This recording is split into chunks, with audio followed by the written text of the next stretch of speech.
What a week we've had so far. On one hand, we just witnessed the company smash through 5 trillion valuation for the first time in history. On the other hand, we saw billions wiped off other tech giants for spending too much money on the exact same technology.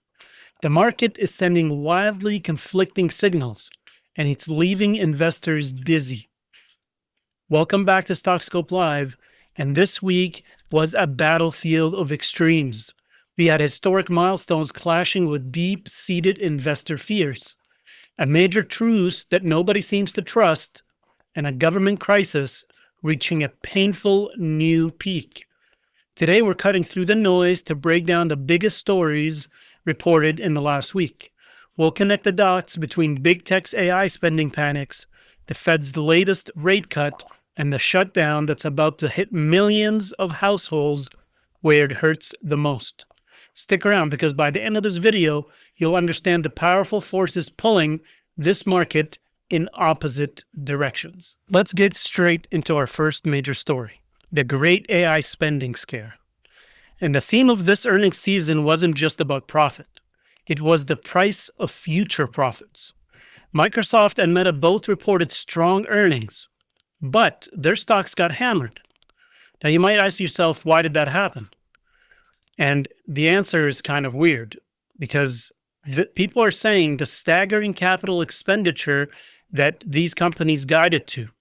Microsoft spending soared 74% into nearly $35 billion this quarter, while Meta, it's prepared to spend another $70 billion by the end of this year, and even more next year. And all of this to build out their AI infrastructure.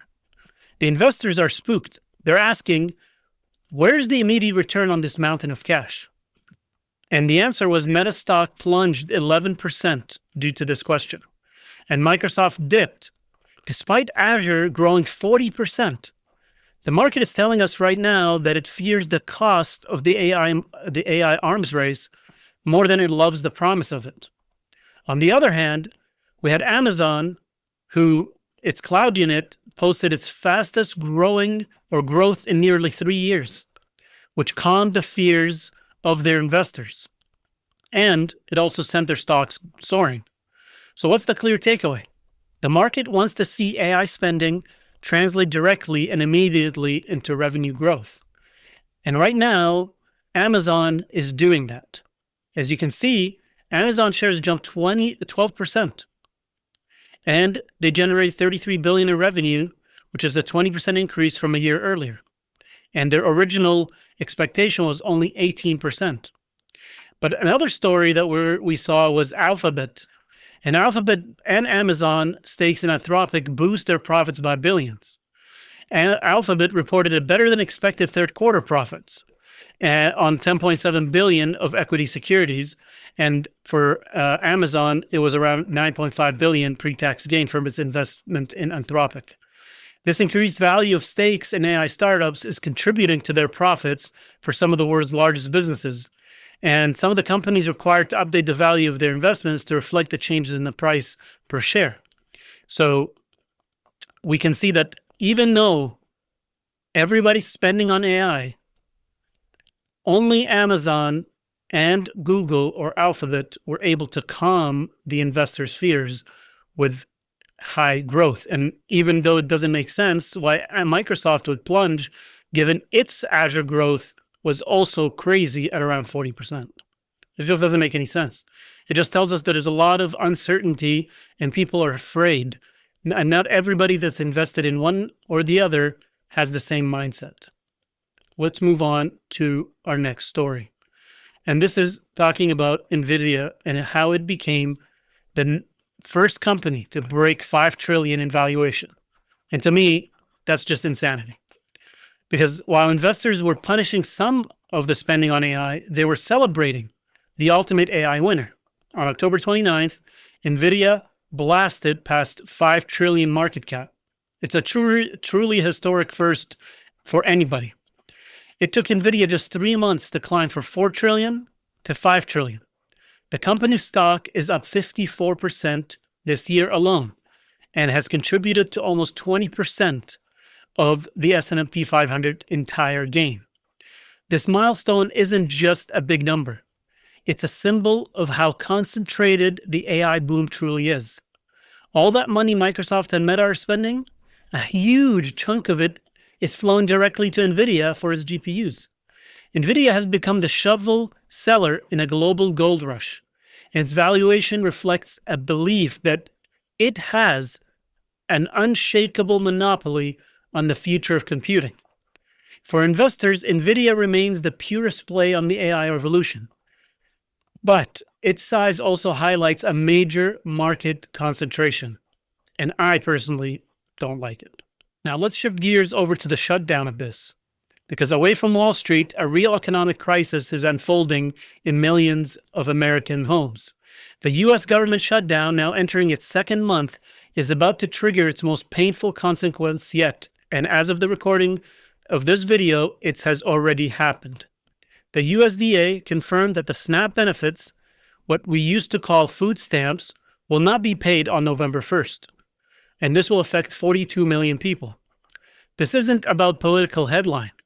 It's a humanitarian and economic disaster in slow motion. It's a slow bleed of the economy. We're talking about families, children, and seniors who rely on this aid to eat. The shutdown is no longer an abstract DC drama.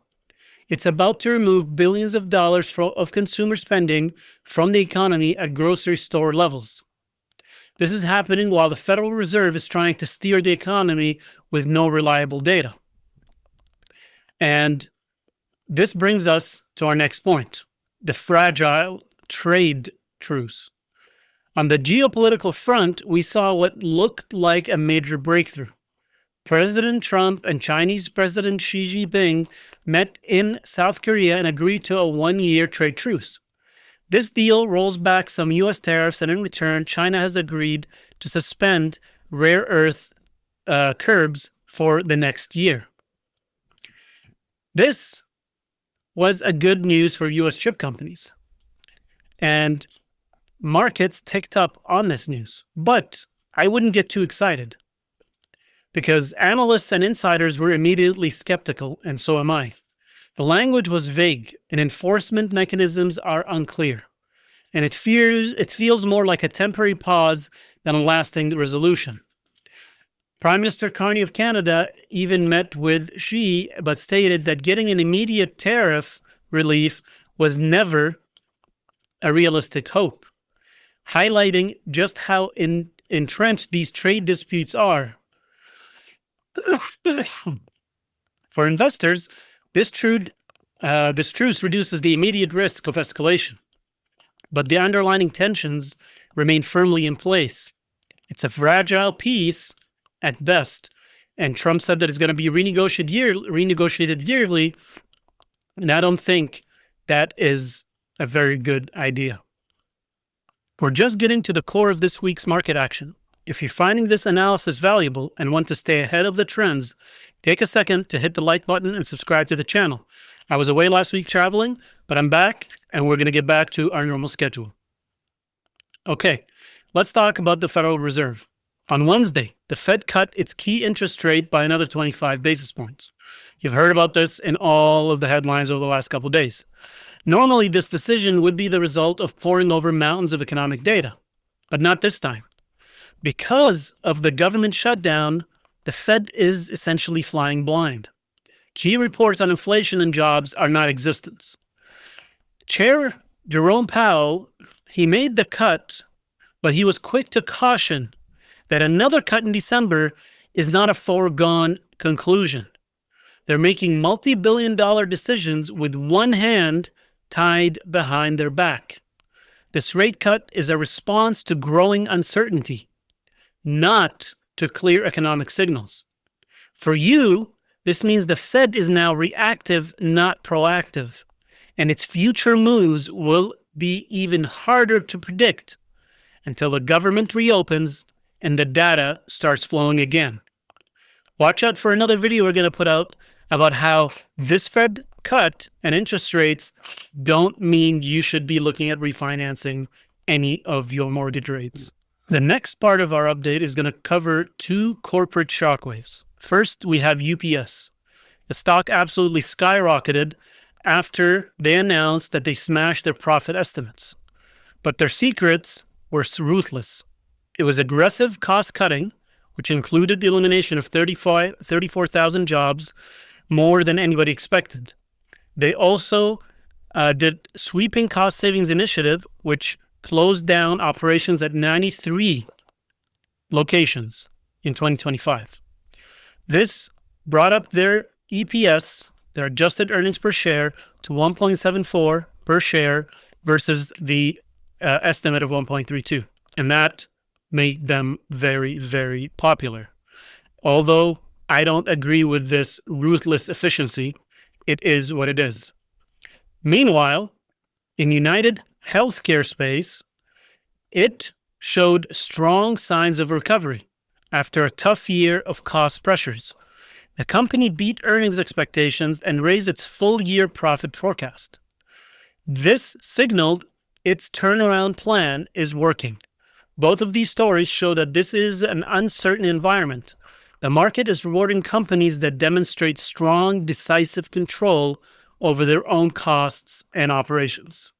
Let's jump to news you might not have heard about, which is the acquisition of Hologic, which is a medical device maker, in a deal worth about $18.3 billion, which includes debt. Now, this is going to be done by Blackstone Incorporated and TPG Incorporated. They're going to buy this for about $79 per share, which is a premium, about 15%. They've agreed to pay $76 per share upfront in cash and at 3% or $3 per share if the certain targets are hit. Now, why is this important? Well, let's talk about what's been happening in the private sector a little bit. You've seen a lot of our videos talking about private sector issues, but the Trump administration is now open to these larger mergers in certain sectors, which gives these private lenders the space to make this happen. We had the record-breaking $55 billion LBO of Electronic Arts, which is announced in September, and we had BlackRock Global Infrastructure Partners that agreed to buy the Align data centers in a $40 billion deal. Now, where does this touch you?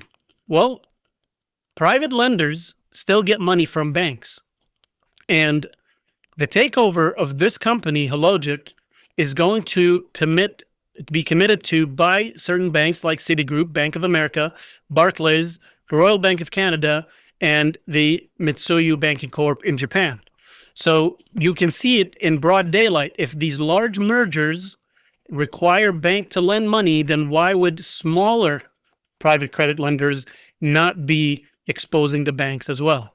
We know this to be a fact, but the big banks don't want you to know that. In other news, Boeing got the approval to move forward with speeding up their production, possibly reaching 42 jetliners per month in the month of November. Now, the speeding production in its factories, according to Bloomberg, is part of the drive to pay down their debt and improve its financing while challenging competitors like Airbus. Now, Boeing is up 20% this year, and it rose about 1.6% in post markets after this news hit. Now, you might ask yourself why we're talking about this. Well, just like in the AI spending of data of infrastructure, the Trump administration is more open to improving refinancing and improving spending in all different sectors. Now, if we want to improve spending in the airliners from companies like Air Canada, American Airlines, United, Delta, and so forth, then we need to improve the production. Improving the production speed makes more jobs happen in the economy. But not only that, it secures hundreds of billions of dollars in investments from those air carriers into new airplanes. And as many of you might have heard, all of these air carriers are now putting Starlink. They're improving their services. And all of this is to entice the consumer to spend money. So it's not surprising to see that the Trump administration is easing the regulations on Boeing because they want to make sure that the American companies are actually leading the charge in basically in investments, in getting purchases or back orders on their books in the next couple of years. And a quick side note, the Canadian real GDP contracted by 1.6% in the second quarter of 2025 due to the American tariffs. But the industry-based gross domestic product expanded by 0.1 in September, and this is after it shrank 0.3% in August. But when you put it together, it points to about 0.4% annualized growth in the third quarter. And the Bank of Canada estimated 0.5% over that period once the full expenditure-based data is released at the end of November. So this is good news, but bad news as Canada continues to diversify to the Asian markets due to the hostile environment the U.S. is creating south of the border. So what's the big picture? We have a market torn in two. On one side, you have the AI euphoria fueling a historic run for Nvidia. And on the other hand, you have deep anxiety about the cost of the AI race, a looming consumer crisis from the shutdown, and geopolitical deals built on shaky grounds. The key takeaway is that we're in a stock picker's market, where the broad trends are less important than a company's individual ability to execute. And to prove that, just earlier this week, the S&P 500 had its worst day since the early 1900s, where more than 300 companies in the S&P actually went down versus only 12 that went up. And that tells you that the entire S&P 500 and the market is being propped up by large corporations like Nvidia, Microsoft, AI, Meta, Amazon, and the rest. What is the most surprising story that you heard today? Are you buying the big dip with the tech companies, or are you staying with the proven winner like Nvidia? Let me know your thoughts in the comments below. Personally, I'm not playing the field anymore. I'm slowly removing my positions as I take profits, and I'm basically refusing to play in this market. Thanks for watching the channel. Don't forget to subscribe and like this video, and I'll catch you in the next one.